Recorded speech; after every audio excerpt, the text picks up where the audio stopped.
Ramai keluhan nasabah asuransi, OJK soroti pemasaran produk yang tak transparan.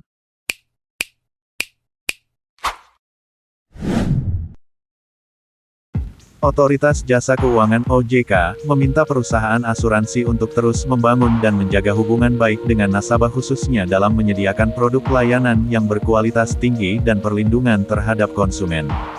Hal tersebut disampaikan oleh Kepala Eksekutif Pengawas Industri Keuangan Non-Bank (IKNB) OJK Ogi Prastomiono. Ia menyatakan tak sedikit keluhan nasabah asuransi yang mengemuka ke publik menunjukkan bahwa konsumen belum benar-benar terlindungi. Ia pun mendorong industri asuransi untuk mengambil sejumlah langkah dalam memberikan perlindungan konsumen. Beberapa di antaranya adalah soal bagaimana memasarkan produk secara transparan dan melibatkan tenaga pemasar yang memenuhi syarat.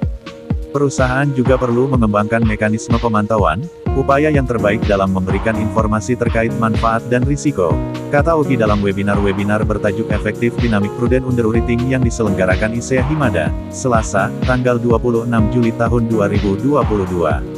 Kadang-kadang kita lupa menyampaikan risikonya, setiap produk yang ditawarkan ada manfaat dan risikonya. Berikutnya, kata Ogi, dalam menyelesaikan pengaduan-pengaduan nasabah, perusahaan asuransi diminta sebisa mungkin untuk menyelesaikannya secara internal melalui mekanisme internal dispute resolution. Dengan cara itu, perusahaan asuransi dapat terjaga dari paparan risiko reputasi dan risiko hukum yang terjadi akibat kasus mis-selling dari agen ataupun kanal distribusi lainnya. Selain itu, Ogi meminta perusahaan asuransi terus menguatkan tata kelola dan manajemen risiko di masing-masing internal perusahaan.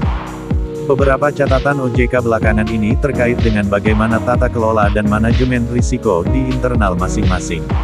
Oleh karena itu, terkait produk development yang ditawarkan harus benar-benar dilakukan hati-hati, katanya.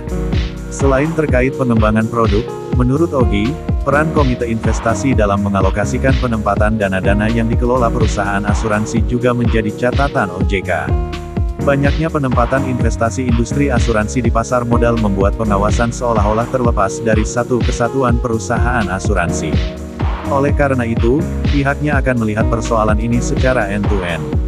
Kami di internal OJK akan kerjasama dengan pengawas pasar modal bagaimana dana-dana yang dikelola oleh perusahaan asuransi dapat terkelola dengan baik sehingga kewajiban perusahaan asuransi bisa dijaga dengan rasio-rasio yang baik, ucap Ogi. Sementara itu, Direktur Teknik Indonesia Financial Group (IFG), Rianto Ahmadi menyebutkan tata kelola dan manajemen risiko menjadi kunci untuk menciptakan pertumbuhan industri asuransi yang berkelanjutan.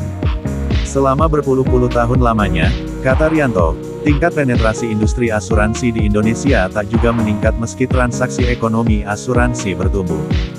Ia menduga salah satu penyebabnya adalah bisa jadi karena pertumbuhan industri asuransi yang tidak cukup berkelanjutan. Soal tata kelola dan manajemen risiko asuransi, Rianto menyatakan bahwa perusahaan asuransi harus mampu mengidentifikasi dan mengukur risiko dari produk-produk asuransi yang dijualnya. Sebab, risiko utama bisnis asuransi adalah risiko finansial yang ditransfer dari nasabah.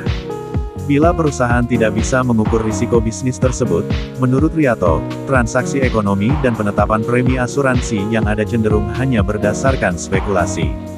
Hal tersebut yang lantas membuat perusahaan asuransi mengalami kegagalan. Perusahaan-perusahaan yang ambruk pada dasarnya salah satunya rupanya risiko-risiko yang diperdagangkan tidak diukur dengan baik, ada semacam spekulasi dalam bertransaksi.